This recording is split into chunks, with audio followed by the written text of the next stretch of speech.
အားလုံးပဲမင်္ဂလာပါခင်ဗျာကဝေညီနောင်ရဲ့အမုန်းကလေးစားဆိုရဲ့ဇာတ်လမ်းလေးကိုပြောပြပေးပါမယ်ခင်ဗျာဇာတ်လမ်းလေးရဲ့အခန်းတစ်က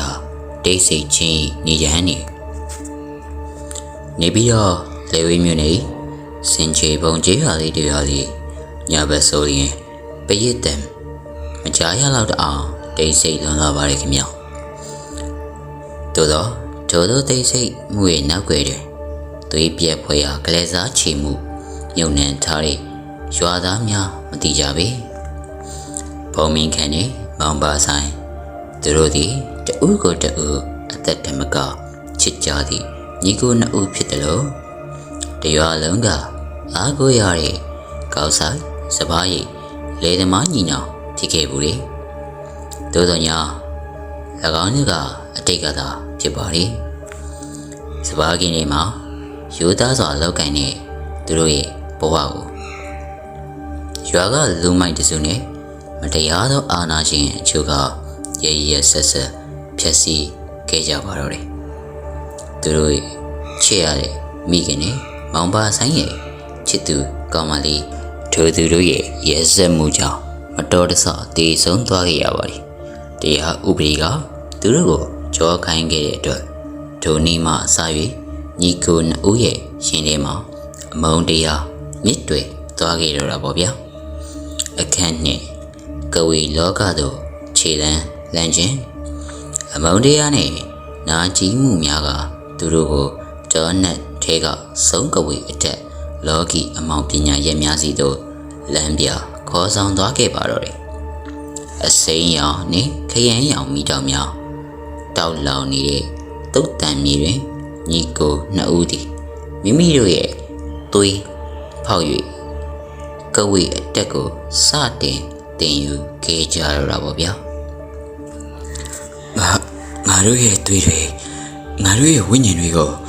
စတေးရပါစေငါတို့ကိုနာကျင်အောင်လုပ်ခဲ့တဲ့သူတွေအားလုံးအရှင်လက်ငရဲအရာသာပြရမယ်ညီလေးဘုံမင်းကရဲ့မြေဝန်းမြားက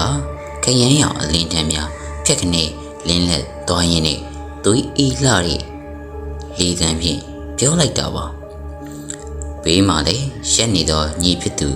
မောင်ပါဆိုင်ကအောက်လမ်းမီတောက်များကိုလက်ဘဝတွင်ကစားရင်မဲပြုံးလိုက်ပါတယ်ကိုကြီးဒီလူတွေငိုယိုပြီးအသက်တောင်းပန်မယ်နေကိုကျွန်တော်အယမ်းမျှော်လင့်နေတာသူတို့တေယုံနဲ့တင်မကျဉ်းနိုင်ဘူးမျိုးဆက်ပြတ်တဲ့အထိစိတ်ယူပေါက်လာတဲ့အထိ6လန့်ပြရမယ်ကန်တိုသူအေးဖြင့်ကလစားချီခြင်းတညမှာတော့ရွာကလူမိုက်ကောင်းဆောင်ရဲ့အိမ်ရှိမှာခရမ်းရောင်ဝစ်စုံနဲ့ကဝေးကြီးနောက်ရောက်ရှိလာတော့တာပေါ့လေတူထဲမှာလေပုတ်စော်နဲ့နန်းလာပြီးကောင်းကင်တစ်ခုလုံးကလျက်စီးများလက်ကမိုးတက်မုန်တိုင်း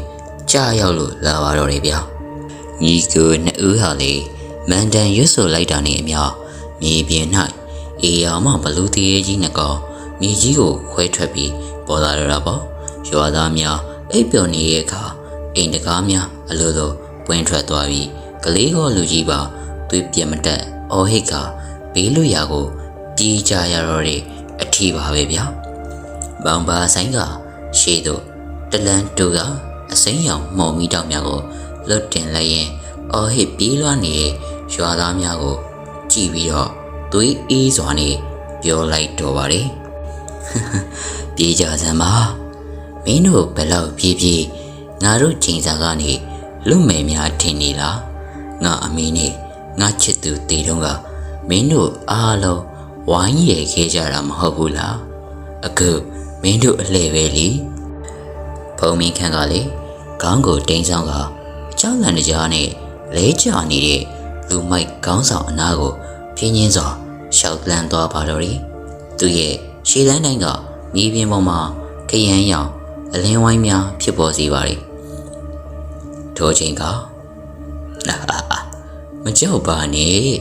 တခါလေးတည်ခွင့်ရဖို့မမျော်လင့်နေအောင်ကွာမင်းတို့ခန္ဓာကိုယ်တွေကသွေးတွေ တစ်ဆက်ချင်းစီအေးခဲသွားငါလုံးမှာမင်းတို့ရဲ့စိတ်ဝိညာဉ်တွေပါကဝေကျွန်းဖြစ်ငါသိမ့်ပိုက်မယ်ကွာဟာဟာဟာဟာဘုံမင်းခန့်ရဲ့စကားအဆုံးမှာတော့ဘလူကြီးများကရွာကိုစတင်ဖြတ်စီအမောင်တို့ကလေဝေးမြို့လေးတစ်ခွင်ကိုလွမ်းမိုးသွားခဲ့တော့တာပေါ့ဗျာသို့တော့၎င်းဒီကလေးစားချီမှုကြီးအစသာရှိပါသေးတယ်ဗျဤကဝေညီနောင်ရဲ့သွေးအေးလာသောကလေးစားချီမှုနောက်ွယ်မှာမြည်သူမြမတိသေးတဲ့ပူမူကြီးမားတဲ့လှုပ်ဝက်ချက်များနဲ့အခြားအမောင်လောကသားဇက်ကောင်တင်များရှိနေသေးပါတယ်ဗျကဝေညီနောင်ရဲ့အမောင်ကလေးစားအခန်းလေးသွေးစွန်းသောညနေရွာလူကြီးမန်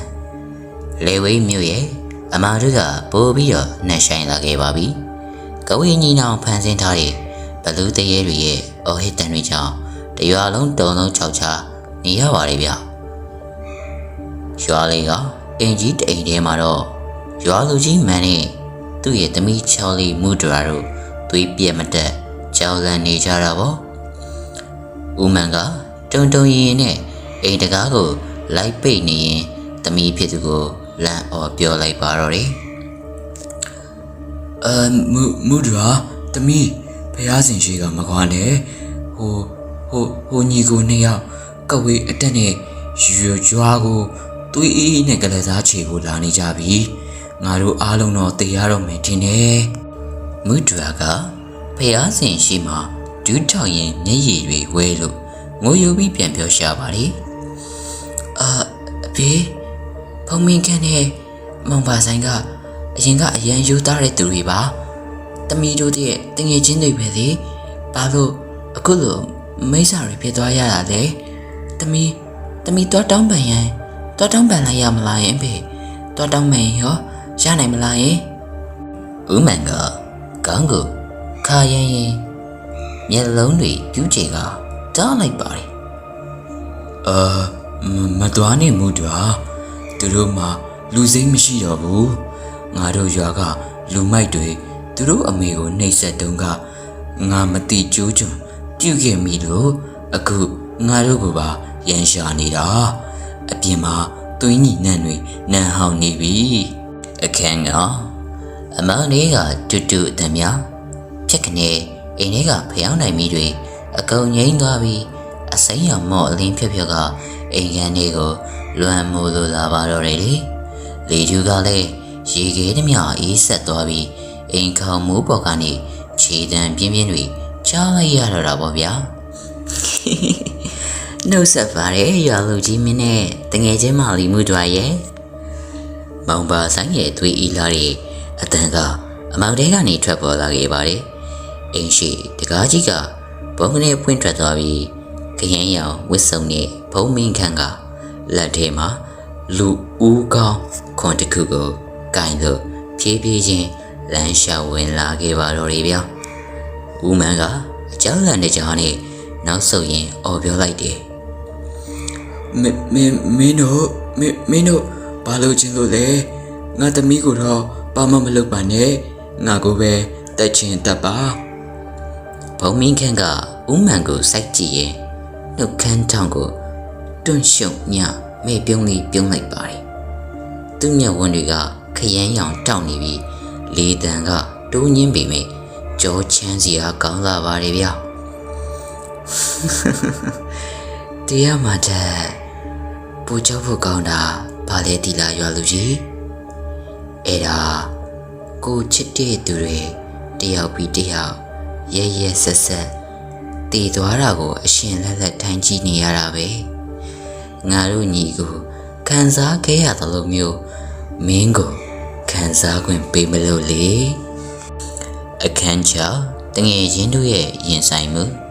မူဒရာကမျက်ရည်တွေကြားကနေဘုံမင်းခန့်ရဲ့ခြေထောက်ကိုဖက်ပြီးတောင်းပန်ရှာတယ်အခုဘောဘာဆိုင်တော့ပါတော့နော်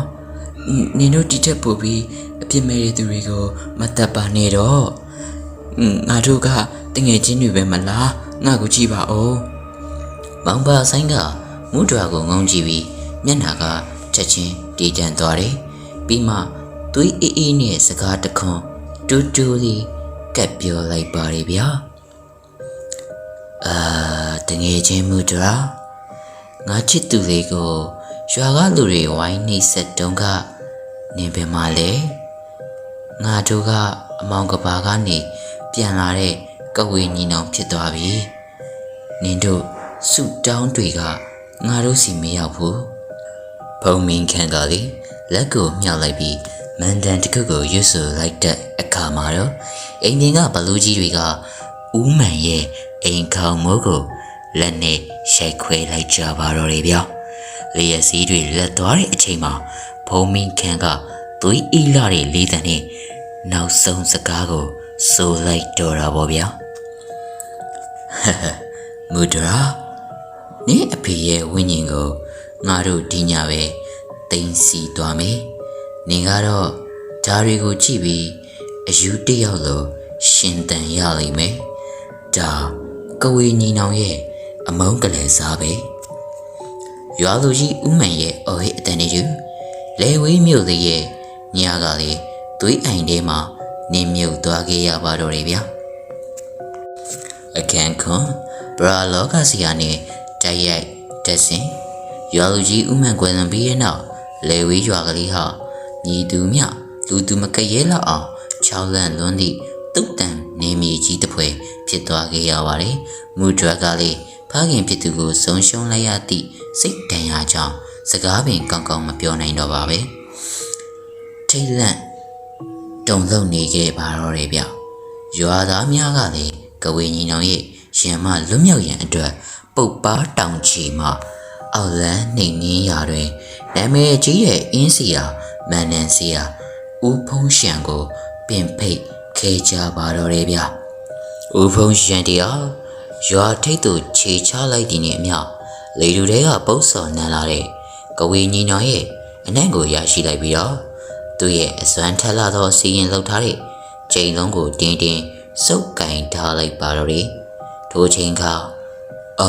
ရွာသားတို့မင်းတို့ရန်သူတွေကရိုးရိုးဆုံးကဝေတွေမဟုတ်ဘူးသူတို့ကဝိညာဉ်ကိုစတေးပြီးသွေးအေးအေးနဲ့ကလေးစားချေဖို့ရောက်လာတဲ့မိစ္ဆာညီနောင်ပဲငါအစီရင်တွေနဲ့သူတို့ကိုအမိရဖမ်းရမယ်မူဒရာကတုံရင်နေတဲ့အတန်နဲ့ဦးဖုံးရှံကိုတတိပေးရှာပါတယ်ဆရာကြီးတတိချပါဦးဘုံမင်းကန်နဲ့မောင်ပါဆိုင်တို့ကအရင်ကလူတွေမဟုတ်တော့ဘူးသူတို့နောက်မှာအေယာမဘလူးတရေကြီးတွေရှိနေတယ်သူတို့စကားပြောရင်သွေးတွေပါခဲသွားတယ်လို့ပဲဦးဖုံးရှံကမှုံမှိုင်းနဲ့မျက်နှာနဲ့ခေါင်းညိရင်ရွာလေးမှာအမောင်ပညာပိတ်ဆို့တဲ့ဓာတ်ရိုက်ဓာတ်စင်အစီရင်တစ်ခုကိုစတင်ခဲ့ပါတော့တယ်ဗျအခန်းရှိဆုံးကဝေတို့၏တံပြန်တိုက်စစ်ထိုညတကောင်းရင်ချိန်မှာလေဝေးရွာရဲ့ကောင်းကင်တစ်ခုလုံးခရမ်းရောင်လျက်စီးများအုံတိုင်းတိုင်းနဲ့လာပြီးတော့မြေပြင်မှာသွေးပြက်ဖွယ်ရာကဝေရေတံတွေပါထွက်ပေါ်လာခဲ့ပါတော့တယ်ဗျဘုံမင်းခန့်တရားအဝေးကနေပြီးတော့ဦးဖုံးရှင်ရဲ့အစီရင်ကိုလမ်းမြင်လိုက်ပြီးတဲ့အခါမှာနှာခေါင်းတစ်ချက်ရှုံကသွေးအေးစွာပြောလိုက်ပါတယ်မောင်ပါဆိုင်ဟိုမှာပုတ်ပါကအင်းစီဟာဆိုတဲ့တရားငါတို့လမ်းကိုပိတ်ဖို့ကြိုးစားနေပြန်ပြီသူ့အစီရင်တွေကိုသွေးနဲ့ဆေးပေးလိုက်စမ်းကွာမောင်ပါဆိုင်ကသူ့ရဲ့လက်ဖွားထဲမှာအစိမ်းရောင်မီးမော်တောင်များကိုပုံမူကြီးမအောင်လှုပ်လိုက်ရင်တရောပြုံးလိုက်ပါတော့တယ်ခင်ဗျစိတ်ချပါကိုကြီးဟာသူ့လိုအော်လန်းစရာမျိုးကငါတို့ကဝေညီနောင်ရဲ့အမုန်းတရားကိုဘယ်လို့မှတားဆီးနိုင်မှာမဟုတ်ပါဘူးသူပါငါတို့ကဝေရဲ့ကျွန်ဖြစ်စေရမယ်ချက်ချင်းဆိုလိုပဲဖုံမင်းခန့်ကလက်ကိုမြောက်၍စမ်းကျဲတဲ့ဂါရာမန်နန်ကဝေမန်နန်မျိုးကိုရွတ်ဆိုလိုက်ရာဦးဖုံးရှံရှာထားတဲ့အင်းကွက်များအားလုံးသွေးရောင်ပြောင်းကပောက်ကွဲထွက်သွားပါတော့တယ်ခင်ဗျာအခန်းကိုသွေးပြက်ဖွဲရာအားပြိုင်မှု ဦးဖုံးရှန်တယောက်ပါးစပ်မှာသွေးများအန်ချသွားတဲ့အခါဒူးထောက်လေးရတော့မြေပြင်ပေါ်ကိုလဲကျသွားခဲ့ပါတယ်သူရဲ့အစွမ်းတက်လာပါတယ်ဆိုရဲချိန်လုံးကလည်းအသေးကနေဖြန်းကနေကျိုးပိတ်သွားခဲ့ရပြီလေအမောင်တူတဲကနေခရမ်းရောင်ဝတ်စုံနဲ့ဘုံမင်းခန့်နဲ့မောင်ပါဆိုင်တို့ဟာဖြည်းဖြည်းချင်းရှောက်လာခဲ့ကြတယ်သူတို့ရဲ့နောက်ွယ်မှာအေယာမဘလူးကြီးနှစ်ကောင်ရွာသားများကိုရဲရဲဆက်ဆက်လိုက်လံဖမ်းဆီးနေကြတာပါဦးဖုံးရှန်ကကြောက်လန့်တရားနဲ့မောကြီးကမေးလိုက်ပါတော့တယ်ဗျမင်းတို့ကလူသားတွေမဟုတ်တော့လားကဝေလောကရဲ့စီကံကိုဖောက်ဖျက်ပြီးဘာလို့ဒီလောက်ထိရက်ဆက်နေရတာလဲဘုံမင်းခန့်ကဦးဖုံးရှန်ရဲ့ရှေ့မှာရက်လိုက်ပြီးသူ့ကိုတေလူတယောက်လို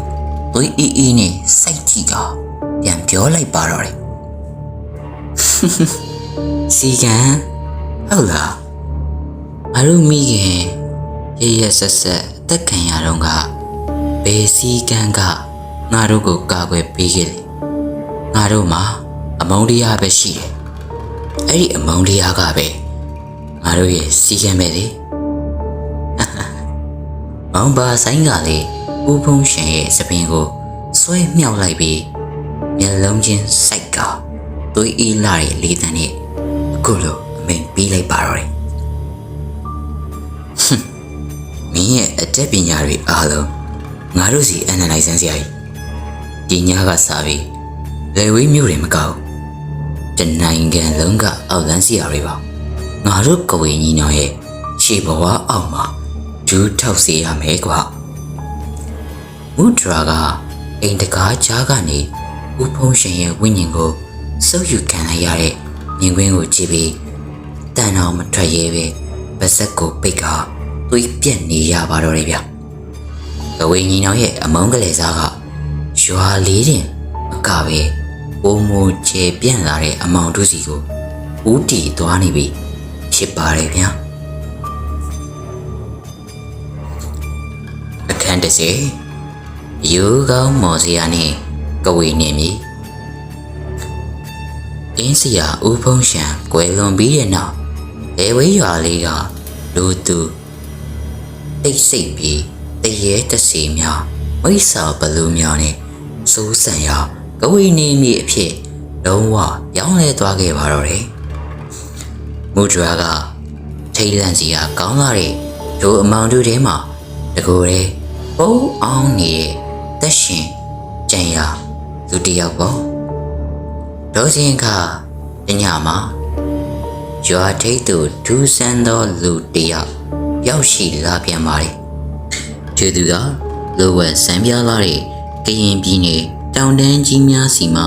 ဆင်းသက်လာတဲ့ယူကောင်းမော်စီဟာစောအိုက်ဖို့ပဲဖြစ်ပါတယ်သူရဲ့လေပင်မှာလေဒေါ်ဝက်ဆွေများနဲ့လိမ့်ဆန်အယူကောင်းများဆွဲထားပြီးတော့သူ့ရဲ့လက်ထဲမှာလေအယူတုတ်တုတ်ကြီးတစ်ချောင်းဂိုင်းဆောင်ထားပါတယ်ဗျဇော်အိဘူးက6တွေ့ပြီးအကွဲနေတဲ့လေတံနဲ့အဝင်းချင်းကိုကြည့်ကအခုလိုပြောလိုက်ပါတော့တယ်ဒီနေရာမှာကဝေညီနန့်တွေမကဘူးပဲနာချီမှုတွေနဲ့ပြည့်နေနေပါလား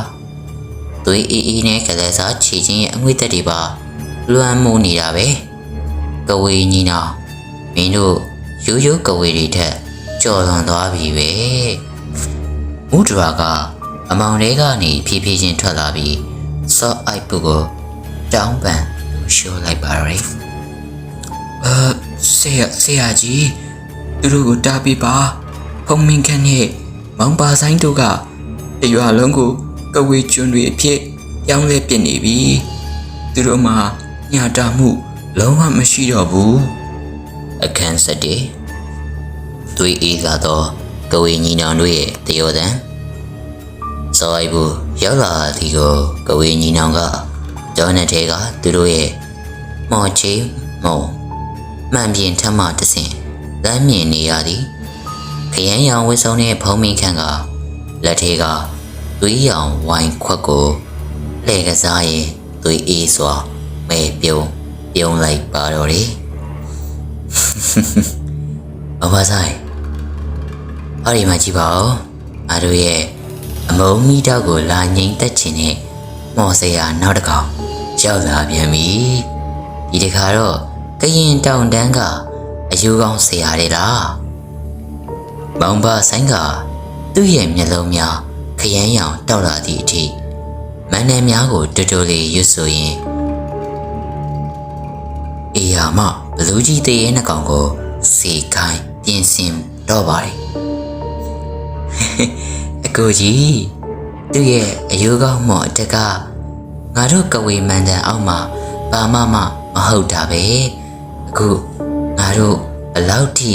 မော်ပညာတက်ကြောင်းပြပေးရတော့တာပေါ့သူ့ရဲ့ဝိညာဉ်ကိုပါစုံယူပြီးငါတို့ရဲ့စုံအင်အားကိုပို့ပြီးတော့ကြီးထွားအောင်လုပ်ကြရတာပေါ့ကိုကြီးဖုံးရ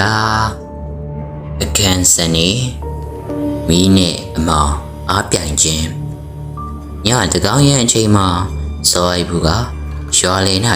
သားကောင်အယိုးများကိုစီကကဝေပိတ်ဆို့ရေးအစီအစဉ်ပြုလုပ်နေပါတယ်ကောင်းကင်မှလျက်စီးများကွဲအက်ကဘုံမင်းခန်းနဲ့မောင်ပါဆိုင်တို့ကောင်းကင်မှာဖြည်းဖြည်းချင်းဆင်းသက်လာကြပါလေသူတို့ရဲ့ရေပွားအောက်မှာလည်းအစိမ်းရောင်နဲ့ခရမ်းရောင်မှော်ဝိုင်းများတောက်လောင်နေပါတော့တယ်စောအိုက်ဘူးကသူ့ရဲ့အယိုးတက်ကိုမြေကြီးထဲသို့စောင့်ထုလိုက်ရင်ဟိန်ဟောက်လိုက်ပါတော့တယ်ဗျဘုံမင်းခန်းမောင်ပါဆိုင်မင်းတို့ရဲ့ကလေးစားချီမှုကလွန်သွားပြီလူသားဘဝကိုစွန့်ပြီးမိစ္ဆာတွေဖြည့်ရတာအဲ့လောက်တောင်ကျင့်နေဖို့ကောင်းသလားကွာဘုံမင်းခန့်ကစောအိုက်ဘူးကိုအေးဆက်ဆက်စိုက်ကြည့်ပြီးတစ်ချက်မြမတုံလို့ပဲသွေးအေးလှတဲ့လေတံနဲ့ပြန်ပြောလိုက်ပါတော့တယ်မိစ္ဆာဟုတ်လားငါတို့ကိုမိစ္ဆာဖြစ်အောင်တွန်းပို့ခဲ့တာအဲ့ဒီရွာသားတွေနဲ့မတရားတဲ့လောကကြီးပဲသည်စောအိုက်ဘူးမင်းငါတို့အမုန်းတရားရဲ့အတိမ်နဲ့ကိုမသိပဲလာမတားနဲ့မင်းရဲ့အယူကောင်းတွေအားလုံးကိုဒီညသွေးအိမ်ထဲမှာနှစ်ပြစ်မဲကွာမောင်ပါဆိုင်ကလက်နှစ်ဖက်ကိုဖြန်းလိုက်ရာအိမ်လုံးခန့်ကြီးမားတဲ့အစိမ်းရောင်ကဝေမီတောက်ကြီးများထွက်ပေါ်လာပြီးစောအိုက်ဘူးရဲ့စီရင်များကိုဝါမျိုးလိုက်ပါတော့တယ်ဗျစောအိုက်ဘူးကမန်တန်များအပြင်းထန်ရွတ်ဆိုရင်းနဲ့ခုခံနေရတော့လေကဝေညီနောင်ရဲ့ပေါင်းဆက်မှုအမုန်းတရားအင်အားကိုမရှင်နိုင်ပါဘူးနောက်တော့ခြေလမ်းအနှဲငယ်စုပ်လိုက်ရတဲ့ခြေနီမျိုးဟာမောင်ပါဆိုင်ကကျေလောင်စွာရေမောရင်းနဲ့ဒီလိုမျိုးပြောလိုက်ပါတော့တယ်ကြည်စမ်းစောအိုက်ကိုမင်းရဲ့မော်တက်ကငါတို့ရဲ့နာချီးမှုတွေကိုတိဆောက်ထားတဲ့ကဝေးအတက်ကိုဘလို့မှမနိုင်ပါဘူးကွာတေးချင်းတရားကိုသွေးအေးအေးနဲ့လက်ခံလိုက်စမ်းဒေဝေးရွာလေးရဲ့ကောင်းကင်ရံမှာတော့ယူကောင်းမောင်နဲ့စုံကဝေတို့ပြင်းထန်စွာရိုက်ခတ်မိပြီးမုန်တိုင်းများခြံလာခဲ့ပါတော့တယ်မူဒရာတယောက်တို့เจ้าမက်ဖွယ်ရကောင်းတဲ့မော်တိုက်ပွဲကိုကြည့်ရင်အသက်ရှူရက်ပြီးတော့မေးလျော်သွားခဲ့ပါတော့တယ်အခန်း73အမောင်လေးကရန်ညူဟောင်းများနဲ့စက်ကောင်တင်မြောင်အယူကမော်စီယာစောအိုက်ဘူးနဲ့ကဝေညီတော်တို့ရဲ့ရင်းချန်လာတွေမော်အတက်အင်အားပြန်ဖွေမှုကြောင့်လေဝေးရွာလေးမှာညီပင်တစ်ခုလုံးအကွဲကြောင်များဖြစ်ပေါ်လာခဲ့ပါလေသို့သောကဝေညီနောင်ရဲ့အမုန်းစွမ်းရင်ကပြင်းထန်လွန်းလာပါသဖြင့်စောအိုက်ဘူးပင်ပြင်းထန်တန်ရာရရှိကလဲကြလူနီပါဖြစ်နေရရှာတာပေါ့ဗျာဒုစင်ကဘုံနဲ့မိသားမတက်တိုက်ခိုက်လာတဲ့သွေးညီနံပြင်းနဲ့လေပင်ရိုက်တစ်ခုနဲ့တူမောင်တို့တွေကနေခြေတံပြင်းပြင်းနှစ်ခုကထွက်ပေါ်လာပြန်ပါလေဗျာချူသူတို့ကကဝေညီနောင်ထက်ပိုမိုရက်ဆက်ပြီးမုံတရားချင်းပြိုင်ဆိုင်ရန်ရောက်ရှိလာကြတဲ့စက်ကောင်အစ်စ်နှစ်ယောက်ဖြစ်ပါလေ ပထမတစ်ယောက်ကတော့ဟိန်ထက်တေမင်းတမန်ဝိညာဉ်ချုပ်စီဟာမိမိကိုယ်တိုင်မျက်လုံးနှစ်ဖက်ကိုဖောက်ထုတ်ကအမောင်မျက်လုံးကိုတက်ဆင်ထားပြီးနာကျင်မှုနဲ့အမုန်းတရားများကိုဝါမြူကအင်အားကြီးထွားလာတဲ့သူပေါ့ဗျာဒုတိယတစ်ယောက်ကတော့ခင်မင်းစိုးသွေးကဝေဆရာကြီးတေဆုံးသွားတဲ့လူသေးကောင်းများရဲ့သွေးများကိုတောက်သုံးပြီးကဝေအတက်ကိုတွတ်တိတ်ရအောင်ကြင်ကြံခဲ့တဲ့သူပေါ့ဗျာဟိန်ထက်ကသူ့ရဲ့ယူဆွပြီးပုတ်ပွားနေတဲ့လက်ချောင်းများနဲ့ဒီတုကိုစုပ်ကိုင်းထားရင်6ကက်လွန်လာတဲ့အတန်းနဲ့အော်ပြောလိုက်ပါတော့တယ်။အော်မင်းကန်မောင်ပါဆိုင်မင်းတို့နှစ်ယောက်တည်းဒီလောကကြီးကိုမုန်းနေတာမဟုတ်ဘူးခေ။ငါတို့ကိုရွာသားတွေရဲရဲဆက်ဆက်နင်းထုတ်တုံးကငါတို့ရင်ထဲမှာဖြစ်ပေါ်လာတဲ့အမုန်းတရားကမင်းတို့ထက်နဲ့ဆိုင်တည်ရဲ့။လေဝေးရွာကိုဖြတ်စည်းမဲ့အထက်ငါတို့လည်းပါရမယ်။အခန်းဆက်သည်အမုန်းချင်းပြိုင်ဆိုင်ခြင်းခေဆိုးမင်းကသူ့ရဲ့ပါဇက်တောင်မှာစီးကျနေတဲ့သွေးညီများကိုရှာဖြင့်တတ်လိုက်ရင်ဘလူးကြီးများကိုစိုက်ကြည့်ကတရော်လိုက်တယ်ဗျဟာကဝေးညီနော်မင်းတို့ဖန်ဆင်းထားတဲ့ဘလူးကြီးတွေကလူတွေကိုကြောက်အောင်ပဲလုပ်နိုင်တာငါတို့ရဲ့သွေးကဝေးကမင်းတို့ထက်ပိုပြီးတော့တားတယ်ငါတို့ရဲ့သွေးကဝေးအတတ်ပညာကလူတွေကိုအချင်းချင်းတက်ဖြတ်ပြီးအသားစိမ်းစားအောင်လုပ်နိုင်နေကွာဒီရွာကိုဘသူပို့ပြီးရဲရဲဆက်ဆက်ဖြစ်စီနေမလဲပြိုင်ချမလားခဲအောင်ဝစ်စုံနေဖုံမိကန်ကသူ့အမောင်ဆေးရအတင်းနှစ်ယောက်ကိုတစ်ချက်မြမတုံးလို့ပဲသွေးအေးကစိုက်ကြည့်လိုက်ပါတော့တယ်သူ့ရဲ့နှုတ်ခမ်းတောင်မှာပုံမူရက်ဆက်တဲ့မဲပြုံးတစ်ခုကပေါ်လာပါတော့တယ်ဗျာဟိန်တဲ့ခင်မင်းဆိုမင်းတို့လည်းမုန်းတရားကြောင့်မိစ္ဆာဖြစ်လာကြတာပဲဒါမဲ့တတိထားငါတို့ညီကိုရဲ့ကလေးစားချင်မှုကိုလာပြီးလမ်းကြောင်းမလွယ်နေငါတို့ကိုပိတ်ဆို့တားဆီးမယ်ဆိုရင်မင်းတို့ကငါတို့ရဲ့မုံမိတောက်ထဲမှာကြာကြသွားလိမ့်မယ်မောင်ပါဆိုင်ကလည်းသူ့ရဲ့လက်ဘွားထဲမှာအစိမ်းအောင်မုံမိတောက်ကိုပုံမတောက်ပအောင်လှုပ်ပြီးတော့သွေးအေးစွာနဲ့ကိုလိုပဲဝင်ပြောလိုက်တော့တာပေါ့ငါကိုကြည့်ပြရမနေငါတို့ကဝေညီနော်ငါတို့ရဲ့ကလေးစားချီမဲ့စရင်ထဲမှာဘယ်သူမှဝင်ပါခွင့်မပြုဘူးမင်းတို့လည်းအမုန်းတရားနဲ့ပြည့်နေနေတယ်ဆိုရင်ငါတို့ရဲ့အမောင်ကျူအောက်မှာပဲဒူးထောက်လိုက်စမ်း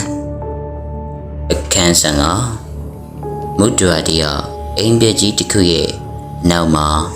ဘုံအောင်နေရင်ကဝေညီနောင်နဲ့အသေးရောက်လာတဲ့အမုန်းကဝေနှစ်ယောက်အိမ်ထန်နဲ့ခင်မင်းစုတို့ရဲ့၆ချားဖွယ်ရာစကားတန်များကိုကြားပြီးတကူလုံးသွေးပြတ်မတတ်တုံရီလို့နေရှာပါတော့တယ်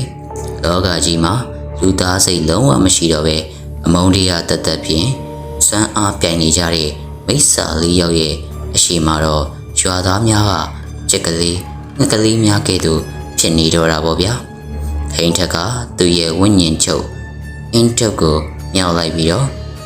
လေဝေးရွာသားများရဲ့ဝိညာဉ်များကိုအတင်းအာဓမဆွဲထုတ်ရန်ပြင်ဆင်လို့နေပါတော့တယ်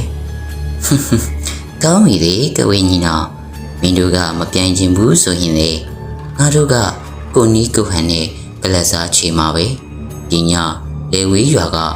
လူတွေအားလုံးရဲ့ဝိညာဉ်တွေကိုငါချုပ်ပြီးသွေးတွေကိုတော့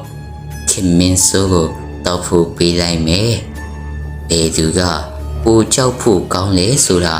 အခုပဲသိရတော့မှာပေါ့ခင်မင်းစိုးကလေမန်နန်ရွတ်ဆိုလိုက်ရလဲကြနေတဲ့ရွာသားများရဲ့ခန္ဓာကိုယ်ထဲမှာသွေးများကလေဒီလူတွေတို့အလိုလျောက်ပြန်တက်လာကုန်ကြပါတော့တယ်ကဝေညီနောင်ဖြစ်တဲ့ဘုံမင်းခန့်နဲ့မောင်ပါဆိုင်တို့ကလေသူတို့ရဲ့အုပ်စိုးမှုကိုစိန်ခေါ်လာတဲ့ထိုအမောင်စရာနှစ်ယောက်ကိုသွေးအေးအေးဖြင့်ကွက်မြက်ရန်အစိမ်းရောင်နဲ့ခရမ်းရောင်မန်တန်များကိုပြင်းထန်စွာစာတင်ရွတ်ဆိုနေကြပါတော့တယ်ဗျအကန်စကြောမိတ်ဆွေလေးဦးတို့ရဲ့အမုန်းတိုက်ပွဲနဲ့ပြတ်သုံးခြင်းလေဝီရွာလေးရဲ့ကောင်းကင်ရန်သည်ခရမ်းရောင်စိမ်းရောင်သွေးရောင်မော်မီတောင်များကြောင့်ငရဲပြည်တဖွဲရဲရဲတောက်လို့နေခဲ့တာပေါ့ဗျာ ကဝေညီနောင်ဖုံးမင်းခန့်နဲ့မောင်ပါဆိုင်နဲ့အသေးရောက်လာတဲ့အမုံကဝေနှစ်ဦးအိမ်ထန်းနဲ့ခင်မင်းဆိုတော့စွမ်းအားချင်းရိုက်ခတ်မှုကြောင့်မြေပြင်များပြူကြပြီးအိမ်အိုးများဝုန်းကနေလဲပြူကုန်ကြတော့တာပေါ့ဗျာအိမ်ထက်ကသူ့ရဲ့ဝိညာဉ်ချုပ်အိမ်တော်ကိုမြောက်လိုက်တာဖုံးမင်းခန့်ထံဝိညာဉ်ဆွဲငင်သည့်မော်လိုက်များကိုလွှင့်ထုတ်လိုက်ရင်အော်ဟစ်လိုက်ပါတော့တယ်ဖုံးမင်းခန့်မင်းတို့ညီကိုတင်လောကကြီးမှာအားခံနိုင်တာမဟုတ်ဘူးကွာငါရဲ့မောင်မျက်လုံးကမင်းတို့ရဲ့ကဝေစွမ်းအင်တွေကိုပါဝါမျိုးပြစ်မယ်ဖုံးမင်းခန့်ကအေယာမဘလူးကြီးနှကောင်ကိုရှေ့ကနေကာရင်စီပြီးသွေးအေးလာတဲ့လေးသန်းနဲ့ပြန်လဲတုတ်ပြန်လိုက်ပါတော့တယ်အိမ်ထက်မင်းရဲ့ဝိညာဉ်ချုပ်ထက်ကငါတို့ရဲ့ညီကိုရဲ့မိခင်အတွက်နာကြီးခဲ့ရတဲ့အမုန်းတရားကိုဘယ်လိုမှကြော်လွှမ်းနိုင်မှာမဟုတ်ဘူးကစင်ကလေးအားဖြစ်နေတဲ့မင်းရဲ့အမုန်းကငါတို့ရဲ့သွေးအေးနဲ့စနစ်တကျကလေးစားချီမှုကိုမခံနိုင်ပါဘူးတစ်ချိန်တည်းမှာပဲခင်မင်းဆိုးကသွေးအိုင်ထဲမှာသွေးများကိုဆုပ်ယူကမောင်ပါဆိုင်ထံသို့သွေးအပ်ကျိန်စာများဖြင့်ပြစ်ခတ်လိုက်ပါတော့တယ်ဗျမောင်ပါဆိုင်ကနှုတ်ခမ်းတောင်းကနေမဲပြုံပြုံရင်စိမ်းရောင်မောင်မီတောက်ကြီးများဖြင့်ဒါစီကလုတ်ပြန်ပြောဆိုလိုက်ပါတော့တယ်ဟဲ့အောင်ခင်မင်းဆိုးမင်းတောက်ထားတဲ့သွေးတွေအကုန်လုံးငါမီတောက်အောင်မှာ6ကတ်သွားစီရမယ်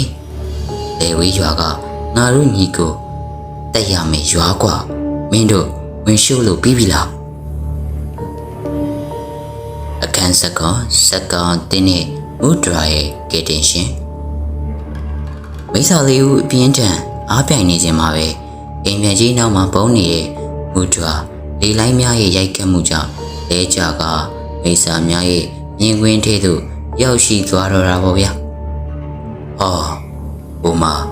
မိစ္ဆာသွေးမပါတဲ့အုံဒီစိန်လေးတစ်လုံးရှိနေသေးတာပဲသူသွေးကိုငါရင်တောက်မယ်ခင်မင်းဆိုကမူဒရာကိုမြင်သည်နှင့်အမျှသွေးစာနေတာမျက်လုံးများဖြင့်ခုံအုပ်ရင်းနဲ့ပြင်ဆင်လိုက်ပါတော့တယ်မူဒရာကအကြောက်လန့်ကြောင်နဲ့မျက်လုံးကိုစုံမိတ်ထားတဲ့ချိန်မှာပဲဘုံကနေထူးဆန်းလာတဲ့ရွှေရောင်အလင်းလက်နေသောမန်တန်ဆက်ဝိုင်းတစ်ခုကကောင်းကင်ကနေကျလာပြီးခင်မင်းဆိုနောက်သို့လွင့်စင်သွားပါတော့တယ်အမောင်တူတဲကနေတောင်ဝေးတစ်ချောင်းကိုကိုင်းပြီးတည်ငြိမ်လွန်းလာတဲ့မျက်နှာအနေထားနဲ့ဇက်ကောင်အတစ်တယောက်ထွက်ပေါ်လာပြန်ပါတယ်ထိုသူကတော့လေဝေးမြို့နယ်ဒေါ်နဲ့တစ်ခုထဲမှာနှစ်ပေါင်းများစွာတရားကျင့်ကြံနေပြီးအမောင်တူကိုနှိမ်နှင်းရန်ကြွရောက်လာတဲ့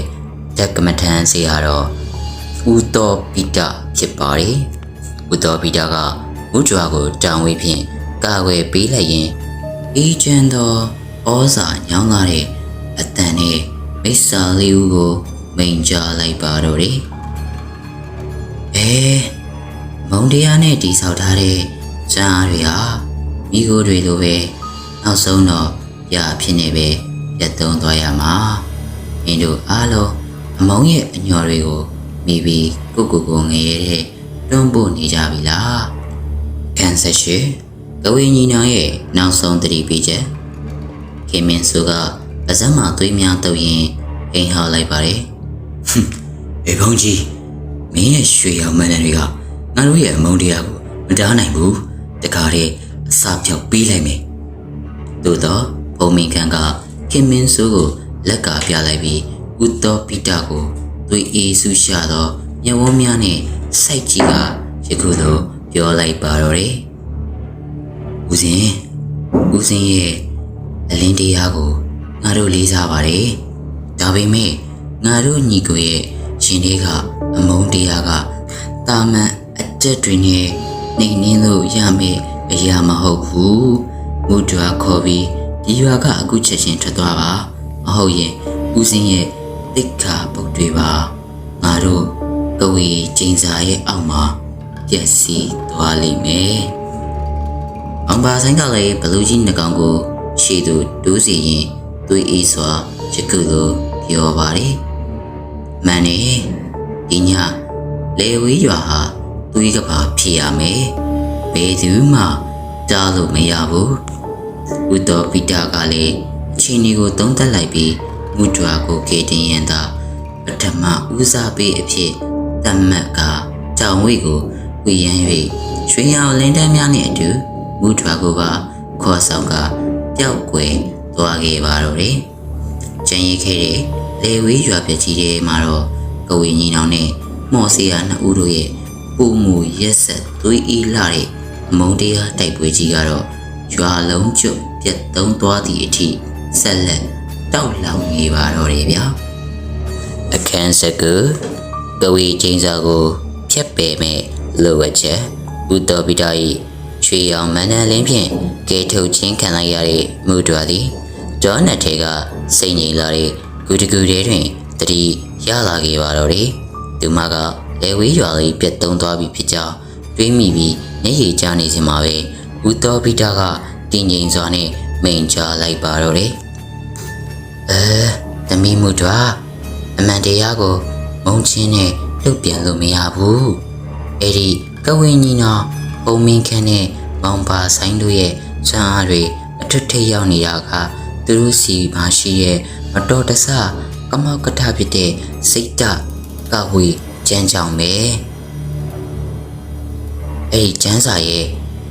အသက်သွေးကြောကသူတို့ရဲ့မိခင်ရဲ့တပြားအိုပဲဒါကသူတို့ကိုပြန်တားဆီးနိုင်မဲ့တခုတည်းသောလှုပ်ဝက်ချက်ပဲမူတော်တရားမျက်ရည်ကိုတုပ်ရည်စိတ်တက်ခိုင်မာစွာနဲ့ရခုလိုမေကွန်ပြန်မေးလိုက်ပါတော့တယ်စီရတော်ဖေဟာတမီအသက်ဆုံးပေးရစေအဲ့ဒီတပြားအိုသွားရှာပြီးကြွားသားတွေရဲ့ဝိညာဉ်တွေကိုကဲပေးရစေကဝေကြီးနောင်ကိုဒီထက်ပိုပြီးအပြစ်တွေမလုံးမိအောင်တားပေးရစေဦးတော်ပီတာကသူမရဲ့နှစ်ဖူးကိုဘာကွေရေးမှန်တန်တိုက်ရိုက်ပေးလိုက်ပြီးတော့ဒေါ်နတ်ထဲကတုတ်တန်ဟောင်းစီကိုလမ်းပြပေးလိုက်ပါတော့တယ်အခန်း20မိစာလေးဦးတို့ရဲ့အဆုံးစွန်သောတိုက်ပွဲတစ်ချိန်တည်းမှာပဲလေဝေးရွာပြကြီးထဲမှာတော့မိစာလေးဦးရဲ့တိုက်ပွဲကအဆုံးဖြစ်မရအောင်ရောက်ရှိလိုလာခဲ့ပါပြီဝိညာဉ်ချုပ်ဇရာဟိန်းထက်ကသူ့ရဲ့အမောင်မျက်လုံးကိုပြူးကျဲလျက်ဘုံမင်းခင်ရဲ့ဝိညာဉ်ကိုစုပ်ယူရန်နောက်ဆုံးချိန်စာကိုစွန့်စားရွတ်ဆိုလိုက်ပါတော့တယ်ဝေကဝေခင်မင်းဆိုးကလည်းလေတူထဲမှာသွေးလိုင်းကြီးဖန်ကြီးကအောင်ပါဆိုင်ကိုလွမ်းမိုးရန်အတွက်ကြိုးစားနေရှာတာပေါ့ဗျာသို့တော်ညာခရမ်းရောင်ဝစ်စုံနဲ့အဝိညာဉ်တော်တို့ကတူကိုတူလက်ချင်းတွဲလိုက်ကြပါတော့တယ်သူတို့နှစ်ဦးပေါင်းဆက်လိုက်တဲ့အမုန်းတရားရဲ့စွမ်းအားကမြည်သည့်မိစ္ဆာမြမရင်နိုင်လောက်အောင်အေးဆက်ထက်မြက်လှလုံးပါတယ်ဘုံမင်းခန့်ကအေးဆက်ဆက်နဲ့သွေးအေးလှတဲ့လေးသံနဲ့အိမ်ထန်နဲ့ခင်မင်းဆိုးကိုစိုက်ကြည့်ကမိန်ပေးလိုက်တော့ပါတယ်အိမ်ထန်ခင်မင်းဆိုးမင်းတို့ရဲ့အမုန်းကလောကကြီးကိုဖျက်ဆီးခြင်းနာငါတို့ရဲ့အမုန်းကတော့ငါတို့ကိုနာကျင်အောင်လုပ်ခဲ့တဲ့သူတွေကိုဝီအီအီနဲ့လက်စားချေခြင်းနာရည်ရွယ်ချက်ချင်းမတူတဲ့မင်းတို့ရဲ့မိစ္ဆာဆန်းအားတွေကိုငါတို့ရှိမှဒူးထောက်လိုက်စမ်းဘောင်ပါဆိုင်ကသူ့ရဲ့လက်ဖွားထဲမှာစိမ်းရောင်မော်မီတောင်များနဲ့အတူဘလူးကြီးနှစ်ကောင်ရဲ့လက်ထဲသို့ချဲ့ပေးလိုက်သည်နှင့်အမျှဘလူးကြီးများသည်အိမ်ချမ်းနဲ့ခင်မင်းဆိုးကိုလျက်စီးမုံတိုင်းများနဲ့အတူမြေကြီးချဲသို့ဆွဲနှင့်မြုပ်လိုက်ကြပါတော့တယ်ဗျာမဖြစ်နိုင်တာကဝင်းကြီးတို့ရဲ့အမုန်းစွာဘာလို့ဒီလောက်တောင်ပြင်းထန်ရတာလဲအိမ်ထက်နဲ့ခင်မင်းဆိုးတို့ကနာကျင်စွာအော်ဟစ်ရင်ကဝေညီနောင်၏မော်မီတက်အောက်တွင်ပြအဖြစ်ပြောင်းလဲသွားခဲ့ရပါတော့တယ်အိစာလေးဦးရဲ့တိုက်ပွဲကတော့ကဝေညီနောင်ဘုံမင်းခန့်နဲ့ဘောင်ပါဆိုင်တို့ကသာနောက်ဆုံးအနိုင်ရရှိသွားတဲ့သူများဖြစ်သွားပါတော့တယ်ဗျ 21သွေးအေးသောညီကုန်းအမောင်တူထဲမှာအနိုင်ရရှိသွားတဲ့ကဝေညီနောင်တို့ကစွမ်းအားများကိုအားရကျဉ်းနဲ့စွာအန်စားနေစဉ်ပြက်ကနေသူတို့ရဲ့ရှင်ဘက်ထဲကသွေးများအန်ကြလို့လာပါတော့တယ်။အော်ကိုကြီးငါအဲ့လိုခံလာကြရဘာလို့ဒီလောက်တော့ပူလောင်နေရလဲ။မောင်ပါဆိုင်ကထိတ်လန့်ကြနဲ့မိလိုက်တာ။ဘုံမင်းခန့်ကလည်းဒေါနက်ထဲကတုတ်တန်ဟောင်းဘက်ကိုလှည့်ကြည့်လိုက်ရာထိုနေရာမှာမူဒရာကမူတော်ပီတာရဲ့လမ်းညွန်မှုဖြင့်သူတို့ရဲ့မိခင်ရဲ့တက်ပြအိုးကိုတွေ့ရှိသွားပြီးပိတ်ဆို့ထားတဲ့ကဝေးချင်းစာများကိုဖျားစာမန်တန်များဖြင့်ဖြည့်ဆည်းနေသည်ကိုမော်ကြီးမုံမှန်ပြင်ကနေတဆင့်မြင်လိုက်ရပါတော့တယ်။ဘုံမင်းခန့်ကလဲကျလို့ညီပါဖြစ်နေတော့လေနှုတ်ခမ်းထောင်မှတွန့်ကသွေးအေးစွာနဲ့နောက်ဆုံးအချိန်မဲ့ပြုံလိုက်ပါတော့တယ်။မူဂျာနင်းလူဝက်ချက်ကိုတည်သွားခဲ့တာပဲ။ဒါပေမဲ့ငါတို့ညီကိုကအမုန်းတရားနဲ့ပဲရှင်တန်ခဲ့တာ။အခုလေလက်စားချီလို့ပြီးပြီမလို့အမောင်လောကကနေငါတို့တွေသွေးအေးနဲ့ပဲထွက်ခွာသွားတော့မယ်။မူဒရာကကျင်းစာကိုအပီးတိုင်ဖြတ်လိုက်နိုင်ချေမှာတော့လေဝေးရွာကိုချင်းချောက်ခဲ့တဲ့အေယာမဘလူးကြီးများနဲ့အတူကဝေးညီနောင်ဖုံးမင်းခန့်နဲ့မောင်ပါဆိုင်တို့သည်လည်းအစိမ်းရောင်ခရမ်းရောင်မီကိုရောင်များအဖြစ်ပြောင်းလဲကအမောင်တူတဲသို့သာဝရပျောက်ကွယ်သွားခဲ့ရပါတော့တယ်ဗျလေဝေးရွာပြက်ကြီးထဲမှာတော့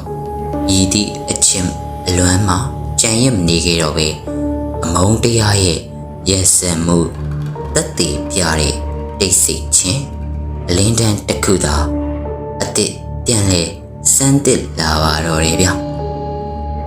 โอเคပါအားလုံးကျေးဇူးအများကြီးတင်ပါတယ်ခင်ဗျာကျွန်တော်စီစဉ်တင်ဆက်သူဘုံမင်းခန့်ခေါ်ကဝေဖုံးဖြစ်ပါတယ်ဗျာကဝေညီနောင်ရဲ့အမုန်းကလေးစားဇာတ်လမ်းလေးကတော့ဒီနေ့ပြီးဆုံးသွားပါပြီခင်ဗျကျွန်တော်ရဲ့ဇာတ်လမ်းလေးမှာအမားယွန်းတစုံတရားများပါရှိခဲ့သည်ရှိတော့ကျွန်တော်ဘက်ကနေနားလေစွာနဲ့ပဲဒီခံနားထောင်ပေးပါလို့တောင်းဆိုရင်းနဲ့ကျွန်တော်ရဲ့ channel လေးကိုလည်း like and subscribe လေးလုပ်ပေးဖို့မေတ္တာရက်ခံပါတယ်ဗျအားလုံးပဲ